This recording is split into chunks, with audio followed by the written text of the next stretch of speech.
তোমার হাতে চর খাবো। এখন তোমরা এই বাসায় আছো 1 বছর ধরে, এই বাসার সমস্যা করতেছ। এখন এখন জাদু করতেছ, এখন আমাকে বলতেছ আবার চর মারবে। আচ্ছা, আমার অপরাধটা কি একটু বলো তো? তুমি কেন এখানে এসেছো? ও, আমি কেন এসেছি?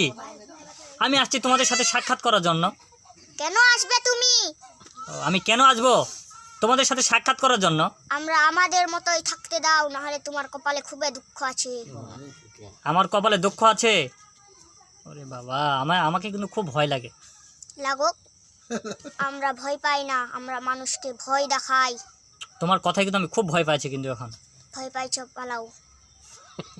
এখনই চলে যাব? হ্যাঁ এই বাসা থেকে এখনই চলে যাব? হ্যাঁ। না খেয়ে সব চলে যাব? আমার কিন্তু যাও। খিদে লাগছে কিন্তু প্রচণ্ড। খাবো না, না খেয়ে চলে যাব? না খেয়ে যাবে তুমি? খাবো না এই বাসায়? না। তাহলে এই বাসার খাবারগুলো দিয়ে আয়োজন করছে, এগুলো কে খাবে?